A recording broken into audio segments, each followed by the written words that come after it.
I'll be quite controversial. I don't believe that people are depressed. I think people do depression. I'm George Markowski and welcome to the Positive Property Show. Our mission is to empower 10,000 people to create financial freedom through property using the Markowski method. Join us.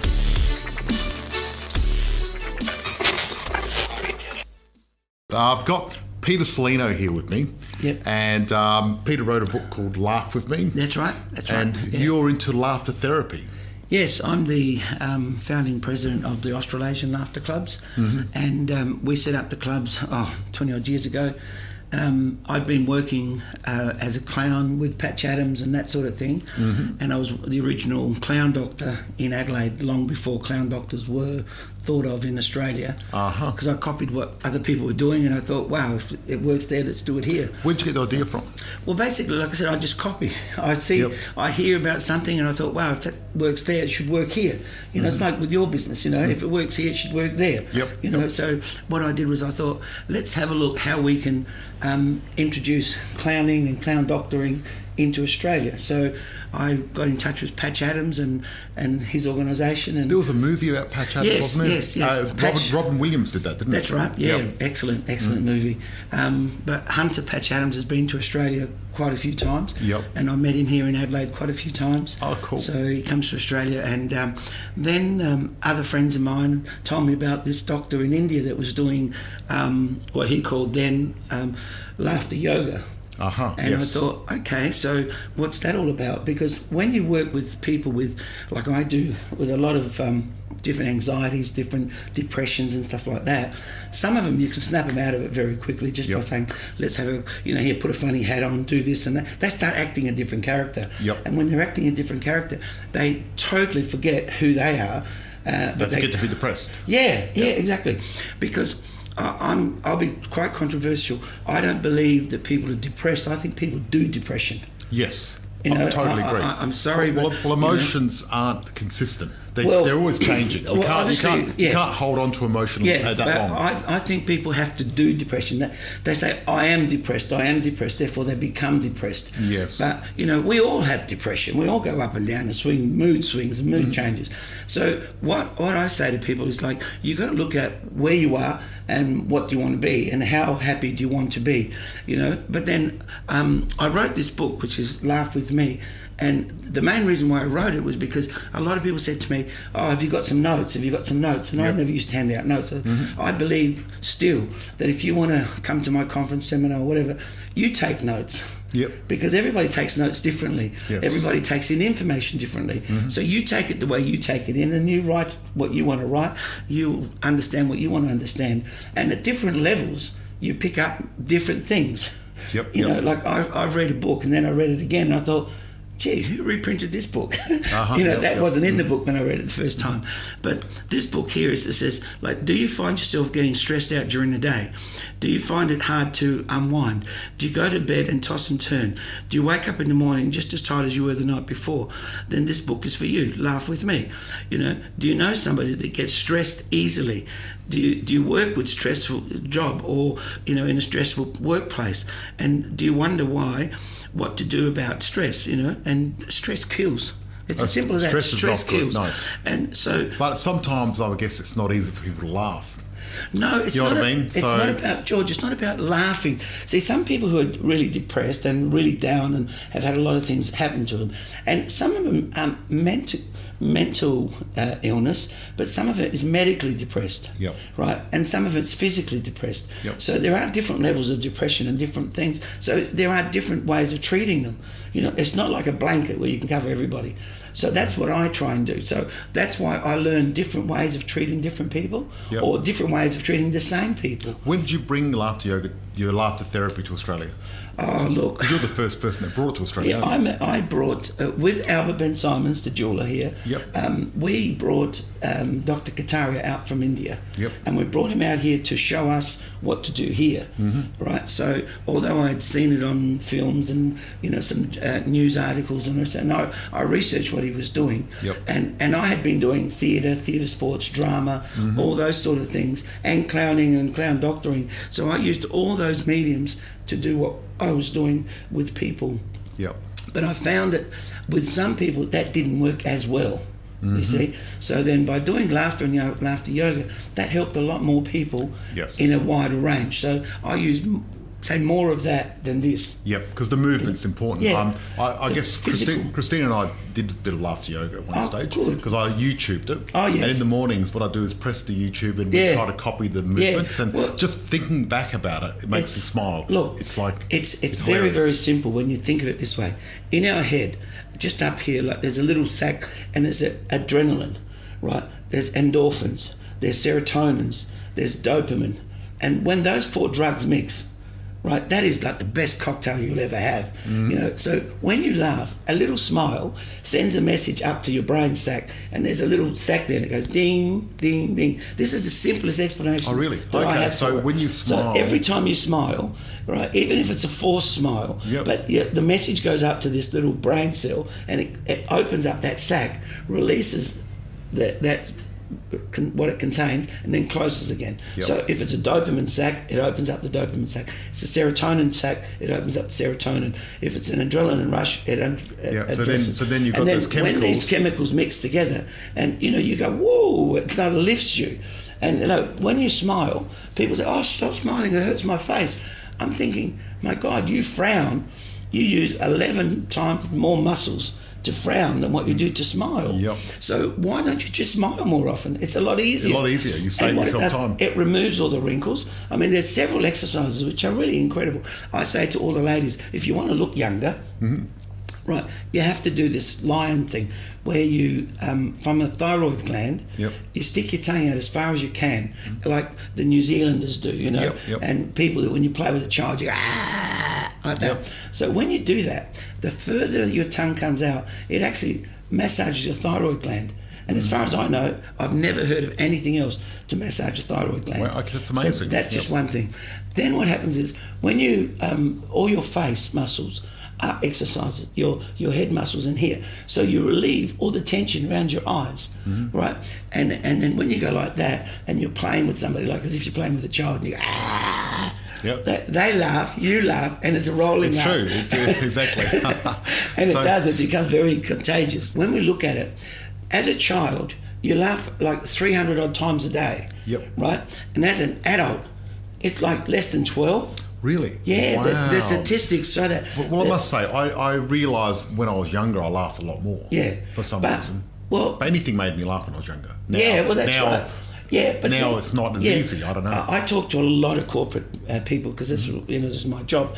But I talk to people from all walks of life, and I get groups which are depressed, like street kids and stuff like that. And I go into town and I go to a couple of those different groups, and I've done workshops with them, and they have said to me, wow, and their supervisors or their other people tell me, this person didn't need their drugs for 3 days.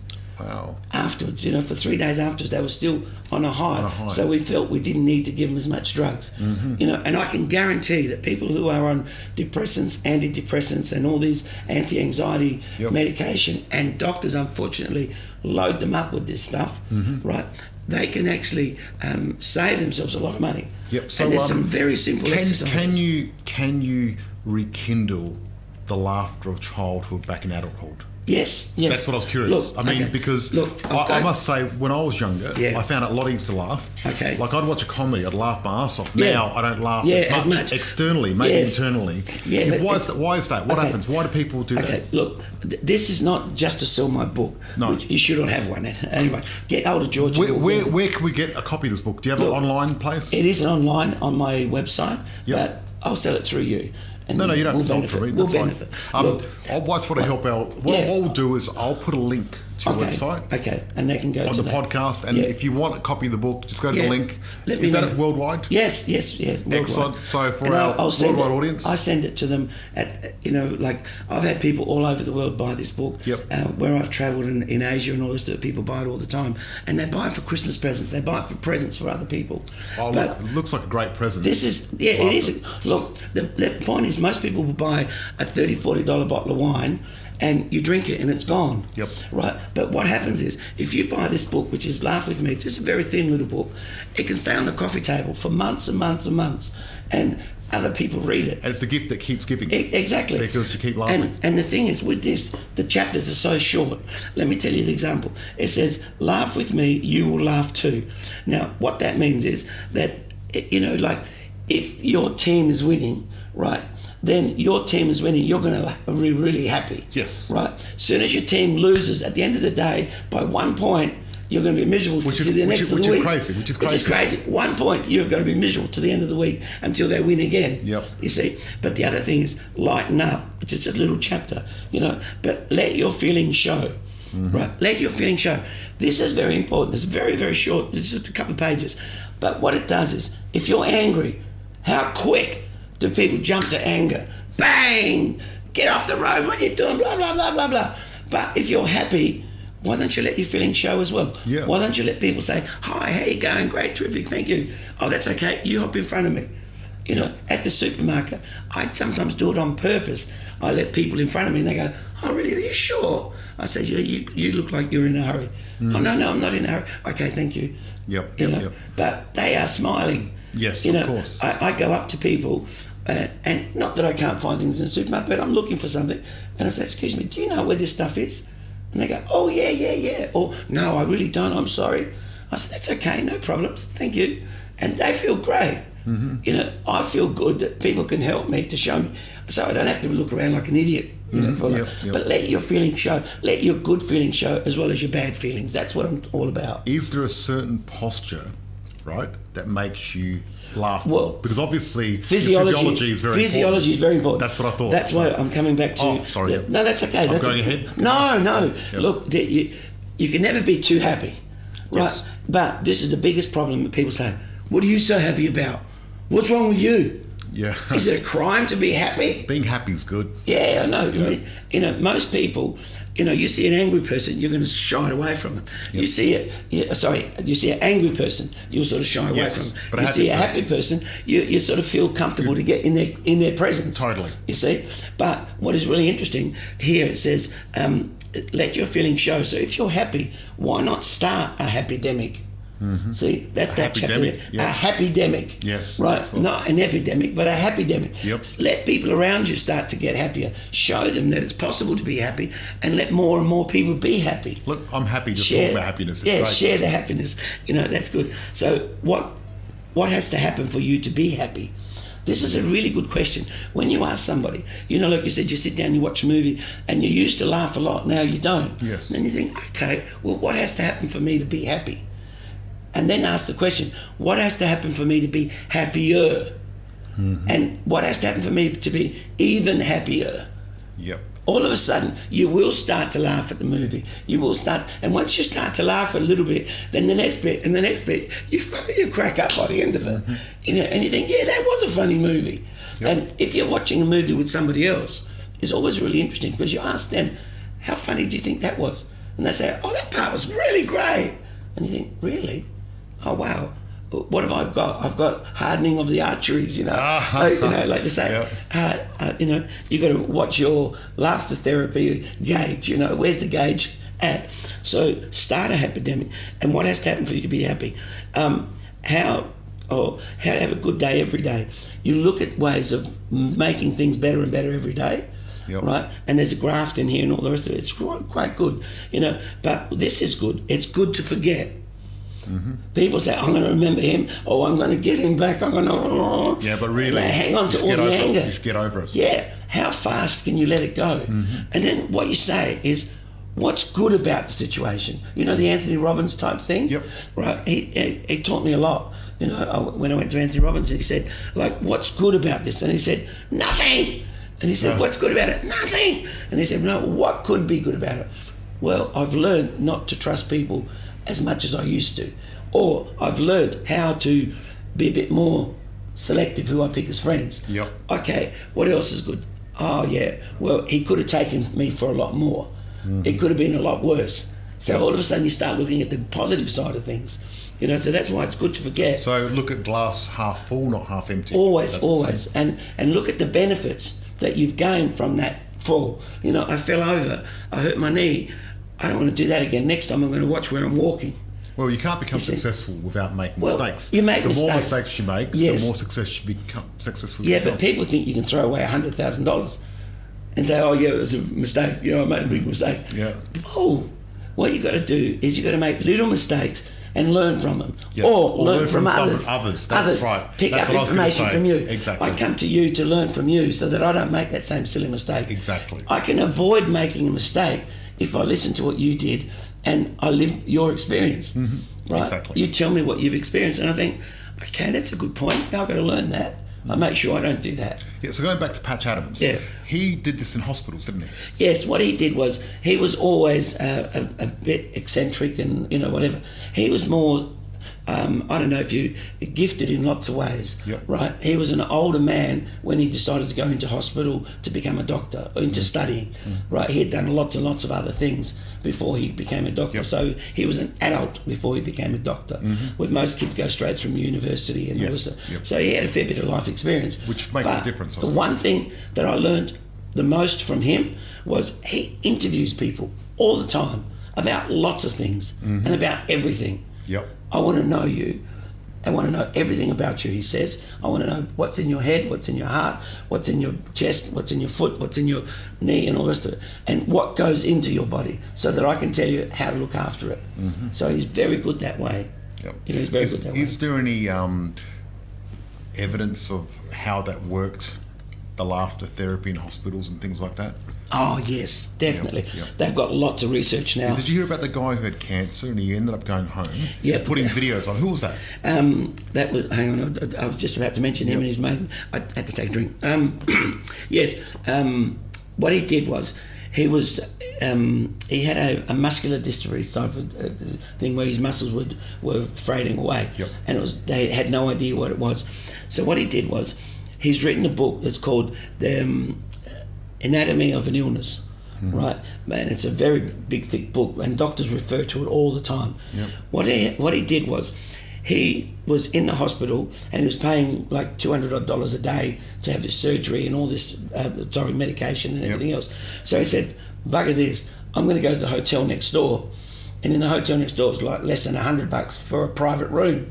So he got a private room in the hospital, next to the hospital, in a hotel, and stayed in there. And a few of his friends were from Hollywood and that. So he said, look, give me some videos or some films. So he set up a film projector in his room, and he used to watch Laurel and Hardy, Albert Costello, all those comedy movies and all that stuff. And he found he was feeling really good, because every time you laugh, he studied that serotonin, the dopamine, and endorphins would mix, rush through with the adrenaline rush, take it all the way through his body. So he was laughing and he felt better. Because that would stop pain as well. That would stop the pain, because it goes through, it numbs and dulls all the pain. What he did one day, now you may have heard this as a joke, but this is where it originated from. One day the nurse came in and gave him a thing and said, doctor wants a specimen from you, and here's your breakfast. And on the breakfast tray there was a apple juice. So he got the apple juice, put it into the specimen thing, right, and put it there on the side, and he drank the rest of it and had his breakfast. The nurse comes in and says, oh, that's a bit cloudy. He says, really, let me have a look. Oh yeah, he said, I'll purify it for you. And he drank it. And back in the 50s. How funny. Yeah, back in the 50s, nurses were everywhere and matrons were everywhere, and this nurse started screaming, what are you doing? What are you doing? All of a sudden, nurses from all over the hospital came, from all over the wards, came rushing in. And he started laughing. He was laughing his head off. And the other guys were laughing and everything else. Anyway, what happened was, it went through wildfire right through the hospital. But a little while later, he used to get taken out of bed every morning, taken downstairs to the basement where was a pristine, clean place. And the only place they had was in the basements. And he'd be laid on a table, which is like a metal table. And he'd lay on there, and they put his injection in his back to help him feel better for the rest of the day. Anyway, he was laughing so much, and he was laughing and carrying on, and everybody carried on. And when the two guys came to pick him up, he just put his hand on their shoulder, fell off stepped off the bed, and they started walking down the corridor. Halfway down the steps, the guy says, what are you doing? What's happening? What's happening? He said, why? He said, we're supposed to be carrying him. Wow, he was laughing. You're kidding. That is hilarious. Honest, he was laughing all the way down to the bottom. Wow. And he got himself up on the table and he sat down and he was laughing his head off. When the doctor came in, he said, I heard about you. What have you been up to? You know, and then he told him, so the doctor started laughing. Yep. But then he put this all together. He thought, I was laughing so much that what happened was, I don't know. And the doctor said, well, what happened? How come you could walk all the way down the stairs? And they started analysing what happened. So he said, okay, well, this happened, that happened, that happened, then this happened, that happened, that happened.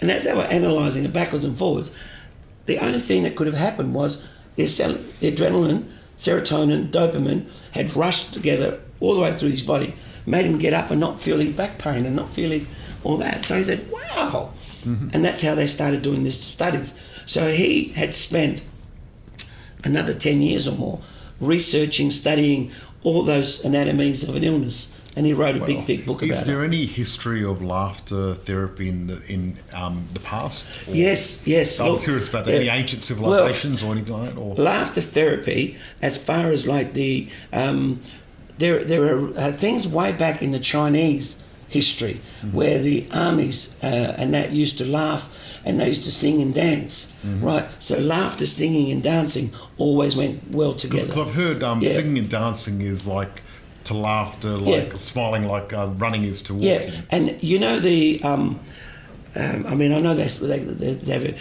coined it like the last laughing assassin. Mm-hmm. Right, the laughing assassin. No, I didn't know that. No. Oh, you know, the smiling assassin. The smiling assassin. Yeah, the smiling assassin, that sort of thing. I mean, there's some history to that way back where people used to get into a trance, right? And by laughing and dancing and you know, chanting. And the Indians, the American Indians, you know, with the drums and the Africans with their drums and other tribes with their drums, these people would sing and dance all night. And then the warriors would go to war the next morning. Right, wow. Right. I think they'd be hungover or tired. No. What you don't understand is the ones that were singing and dancing weren't warriors. Oh, right. They were the musicians. They were the dancers. So the warriors were just... They were the dancers. Yep. But the warriors would be sleeping. But because of their energy, right, vibrates through. And, you know, you walk into this room and you go, wow, this is a neat little studio, you know? Or you walk into a room anywhere and you go, oh, God, what happened in here? Yeah, so you can feel the vibe. You feel the vibe. Yep. Or you walk in a room where there's two good friends, or a girl and a boy especially, and if there's some love connection between them, you go... You can feel that vibe, You walk in and you think, oh, wow, yeah, something's going on here. You know what I mean? So, and that's energy. That's energy in the room. So laughter and laughter therapy provides that energy. Yeah, okay, so I'm curious. Yeah. And I'm asking a lot of questions. No, good. You may not have the answer. No. Humans I'll laugh. make it up. Humans laugh, right? Yes. Is there any other species that laugh? Monkeys do. And that's you because hear they're related to it. Yep. You know, so why did we evolve to laugh? Okay. I'm curious about that. I'm not exactly sure why we evolved to laugh, but the laughter has been like clapping, right? Has been a way of just showing appreciation. Yes. Seals do it automatically. Yes. You know, that's how we taught the seal to do that. But seals... They clap all the time. They clap all the time. They clap their flippers. Especially when they see a good performance. Yeah, but they clap one flipper all the time. Yep. They slap the water. Yep. You know, and because I've read a little bit about laughter. Yeah. And apparently laughter, and this is interesting because you know a lot of times comedy is actually a sharp angle or something you don't expect. Yes. A twist. And also, but sometimes there's a lot of tension. Yes. Laughter can release the tension. The only thing I've ever known to help stress and stress management, and I used to do stress management consulting, right? Yep. And I changed that to laughter therapy, right? So instead of managing people's stress, I want to do one or two things. I want to recognize what it is and I want to alleviate it, right? And reduce it totally. So in other words, I don't want to manage your stress. I want to teach you how to reduce it. Right? Not how to just manage it. Because it's not about holding a whole lot of things like this and juggling it all. Right? Because what happened was somebody wrote a book on stress management, and then a student of a professor was the next professor. He wrote a book, turned the book around this way, and instead of stress management or managing stress, he put stress management. So it just changed the words around, but the contents was the same. Yep. And then another student of the professor wrote a book, and it says, one is stress management, managing stress, and handling stress. I don't want to handle stress, I want to get rid of it. And the other student turned the book around. The contents is basically the same, but it's about juggling stress. Wow. So there's about 4 or 5 books, one after another came out from different, or the same professor who taught that professor, and that professor. So it's the same body of knowledge, right? So with this book, it's about how to recognize what's causing you the stress and how to get rid of it altogether. So if I can help you to get rid of your stress, get rid of your anxiety, get rid of your depression, and go down, but not stay down for very long, right? Bounce, be more resilient. Yep.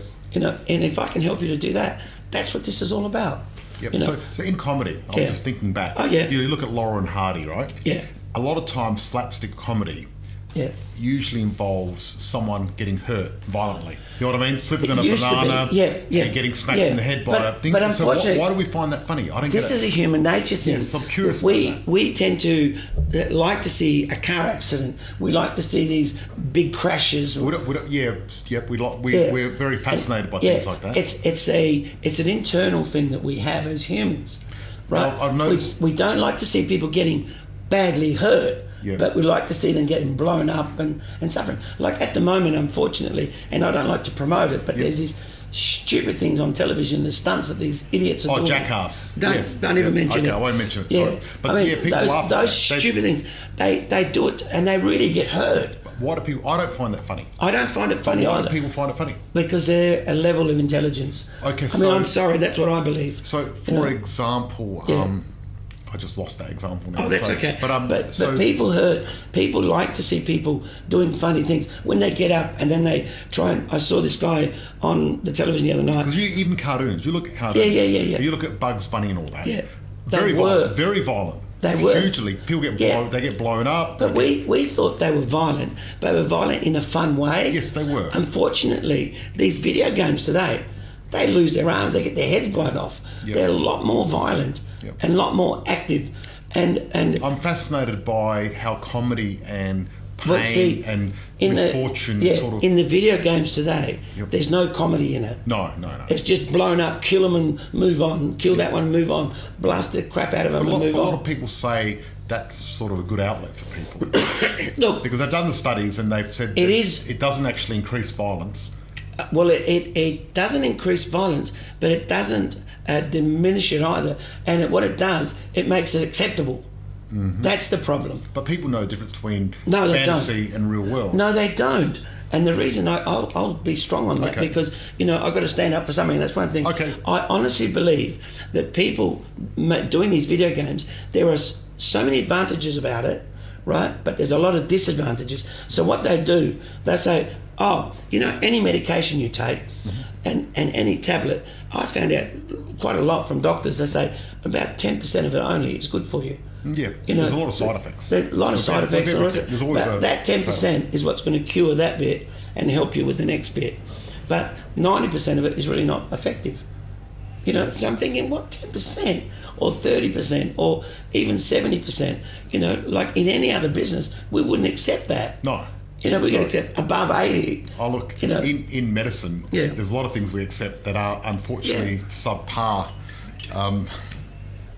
But no other business would you get away with it. Well, look at cancer treatments, for example. Yeah. I mean, from what I've read, a lot of cancer treatments are actually worse for you than they're good. Yeah. Not all of them. They're all different. But I think that medicine is going to go forward very soon with new technology. I hope so. But see, what happens is with old age homes, in old age homes and senior citizen places, I've been visiting a lot of those, doing activities with them, right?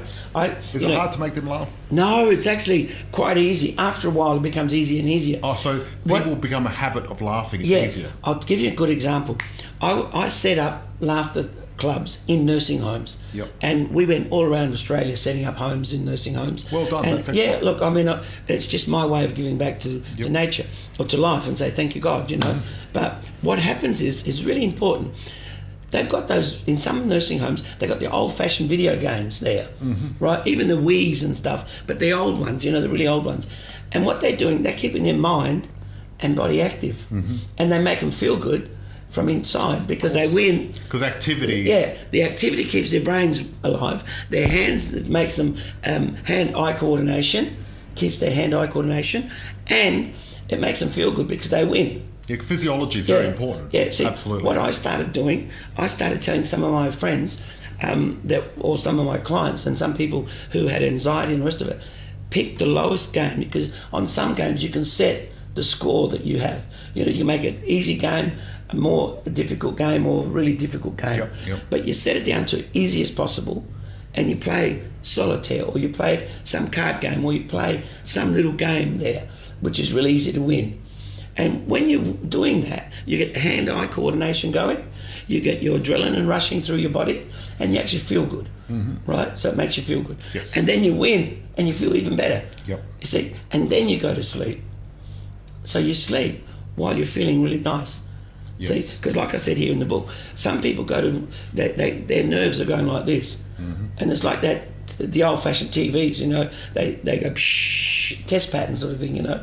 So what happens in your head and your eyes, your whole body, it's like this. So if I can get that to wave like this, then you sleep better. So what we do, we have to do something before we go to sleep. Just before we go to sleep, we have to do something to break the day. Whatever happened before the morning, during the day or the afternoon, or whatever's going to happen tomorrow, we can cut it off, right? So, I mean, some people use prayer, some people use meditation, some people actually do a series of activities, right? And I work with those people to work out what activity they should do. And notice, I don't like to call it exercise. You know, it's not a laughter exercise, but it's an activity. If I said, let's go out and do some exercise, people go, ooh. But activity sounds more fun. Yeah, it's more fun. Much better. So you can always look for the fun way of doing things, you know. So people will want to do it. And that's what this is all about. So how can the people watching this, how can they have more laughter in their life? Oh, look, the number one question is, what do I have to do to be happier? Yep. Ask yourself, what do you have to do to be happier? And is there something they can do, like wake up in the morning and there's lots of do things, something like... Lots of things. Like I said, the number one... Because I guess you're saying happier, so happiness and laughter is slightly different. No. It's not the same. It's similar. Similar, but not the same, because someone can laugh even when they're upset. Yeah, but the laughter, if they were upset, on a scale of 1 to 10... You know, I read, and I was talking to some doctors just the other day, like I said, because I actually used to lecture to doctors on bedside manner and all that sort of stuff, you know. But what is really interesting, some people at a stress level, which should be about 4 or 5, walk around at about 7 or 8. So they're only like that far off of blowing their top. Right? And on the way down here today, there was one guy came out of the road on the side of me, right, literally not that far, just enough for me to slow down so that I avoided him, but he went straight across the road in front of this taxi driver, right, who was in front of me, right, and then he started yelling at the taxi driver. Really? Wow. Yeah, and then he pulled over in front of me, and I was forced to stop. Road rage is a strange thing, isn't it? People, and then once they get behind a car, he was halfway between my lane and that other lane, and he stopped. And he's sort of sticking his head out the window, really, really yelling and screaming at the guy behind him. But it was his fault. He cut across in front of me, straight across in front of that guy, then pulled back. When he saw him in the mirror, he pulled back. The guy didn't blow his horn. The guy didn't do anything. And I would have gone to court for this chap because this guy just cut out in front of us and then stopped altogether and caused all the traffic behind us to stop. And I tell you what, that guy was so upset. He needed a bit of laughter. Whoa, he was like above the 10, you know. Yes. So what I'm saying is, their doctors were telling me that a lot of the people that they see are already at 8 or 9. Wow. On the stress level. That's pretty full. At a 10. You know, now you and I mean, I travel probably around, you know, minus. Most days I'm in a minus 0. I'm not. I just let things go straight away. Yeah, you know, some people walk around at 1 or 2. I've got 2 rules. That are really good. Yeah. Rule number 1: don't sweat the small stuff. Yes. Rule number 2: it's all small. Yeah. Because at the end of the day, yes, one day we're going to be gone. That's right. And this little thing is not going to matter at all. Unfortunately, getting upset about something small or irrelevant is just a waste of time. A reality check is the number one thing. People don't get that. Yeah, do a reality check. Have a look around. Oh, you come with me to Annie's Cemetery, and those people there will swap that fast with you. Of course they would. Now, exactly. Whatever your problem is, they've got no problems. Whatever your problem is, do you want to swap with them? Being alive is just be happy to be alive is a problem. Yeah, that's the fact of it. The number one thing, like everybody's a little bit different, but there was a movie called City Slicker. Mm-hmm. And that's a funny movie. That's a funny movie. You should see that. You should see that again and again and again. Okay. All the two of them, because I'm saying he says with a voice croaky like mine. Yeah, he does. Actually. He says, "Hey, it's the number one thing," and the guy goes, and Billy Christie says, "What?" And Jack Palin, unfortunately, he's passed away now, but he goes to Billy Christie, says, "It's the number one thing," and he says, "Wow." He said, "What's the number one thing?" He said, "I'll tell you later." And he goes off and he says, "You got that number one thing, you've got everything." And he says, "Wow." He says, "Okay." And then somewhere right at the end of the movie, most people missed it. Yep, I missed it. Yeah, you know what he said? What? It's the number one thing. And then they go, "Yeah, well, okay." And people just missed it. It's the number one thing is a different one thing to everybody. Mm-hmm. Your number one thing is different to mine. I remember when you said that, yeah. See, but it's the number one thing. Yeah. So let me tell you about the number one thing. Because everyone's got a different number one thing. But the most number one thing to help, that I help really depress people, and I work with a whole lot of different people, be grateful. Yes. Just saying, what are you actually grateful for?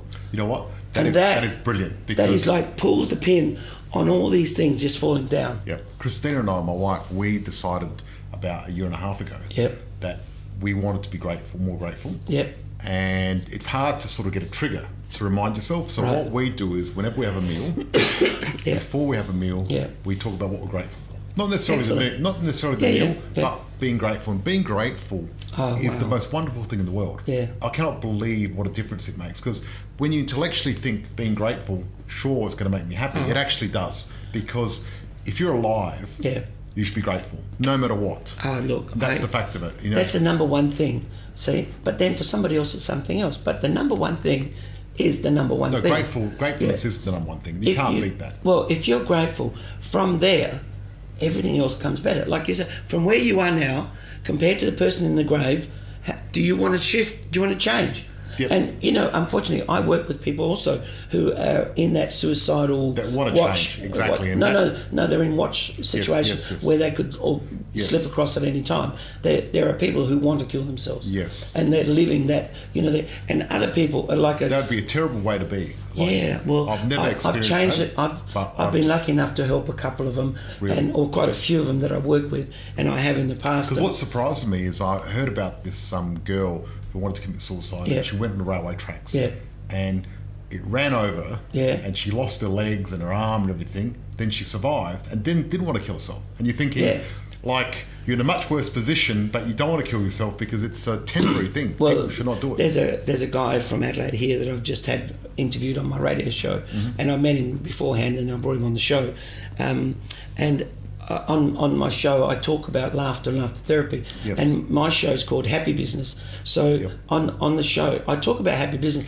how to have a happy business. Forget about monkey business. We got happy business. Happy business. That's right. How to have a happy business, how to be happy in business, how to have happy employees, and everything from A to Z that involves that. So some people now, I heard on the news that there's such a high percentage of people go to work in a drug state. Look, going to work for most people is very tough, and like when I started my business, because I retired at 37, I was fortunate that I retired on property, and then I was out having fun, partying, having a great time, and after a while my life became a little bit meaningless. And that's why I've sort of started now my coaching business. Good on you. But my number one goal was to help people have fun, and second was to make money. So I'm very fortunate that I can do that because I've already got money coming in. Exactly. But when you focus on having fun and helping people, I don't even work. I don't it's work. Not like work. No. My hobby was doing magic. Yes. Right. I turned a hobby into a profession. Mm-hmm. So I became a professional clown and a professional magician.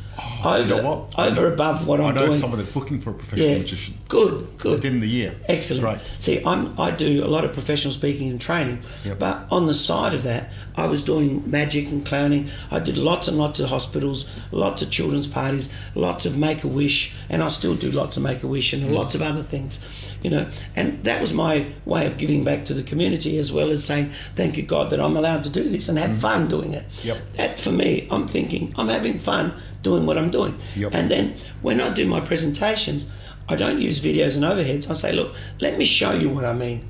So I show them a card trick, or I show them a rope trick, or I'll do some magic trick, which from here, it comes to here, and something over there happens. And they go, how did that happen? Well, that's a sales cycle. You see, you have to find the client, then you have to talk to the client, and then you'll get the sale. Some people think they'll find the client, make the sale. It doesn't work that way. You got to go around the trip. You have to go there to come to here, and you can't do that. So I show them a magic trick, and they go, "Oh yeah, I see it now." And they remember it. So that's why they call me the man with the magic message. So they can remember what they see. People will remember a lot longer than what they hear. Totally. Yeah. So I remember when I was a teenager, I was piggybacking my friend on my BMX down this really steep hill. And we're going down and I hit something. We fell off and both of us went flying off the bike. We slid down the road, scraped ourselves. We're in a lot of pain. And laughed your heads off. And then suddenly, my friend started laughing, I started laughing. We're lying in the middle of the road, laughing our asses off. And it really made things better. Tell you what, it didn't hurt at all. It was like until after we stopped laughing. So it's interesting how laughter just kicks in. Well, the thing is, some people have that nervous laughter. I had a friend at school that did that. And he used to always talk and laugh because he was a bit shy. Yes. And you'll see that people will have a giggle, a little giggle, a nervous giggle. And when they go... Thank you for listening. I'm grateful for all our listeners around the world. If you found this podcast valuable, please share with someone that might find this useful, and please join our tribe of purpose-driven investors, increasing income and impact in our Facebook group, Positive Property.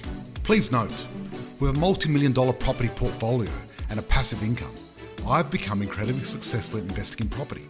The fact of it is, however, many people may find investing in property challenging. It's not easy, and it takes a lot of hard work. However, becoming educated to make an informed decision and having the right advisors gives you the tools you need to succeed. The most important part of this formula, however, is to actually take action and apply that knowledge. It is important to understand the information I share is of a general nature only and is not taking into account your unique circumstances. If you're considering investing in any asset class, you need to seek the advice of an independent professional advisor who will be able to look at your specific situation. Be sure your advisor has actually achieved the kind of results you're seeking. Many won't have, so beware. We've taken great care putting those educational resources together. We'd be surprised if you didn't find any errors or omissions. If you do, our legal team says we have to say we're not responsible for those. In fact, as with all things, even your success, we're not responsible. That responsibility always has and always will come down to you and the actions you take. We're passionate about supporting you in that process and helping you increase your ability to create wealth, live the life you desire, and provide all the things you dream of for you and your family.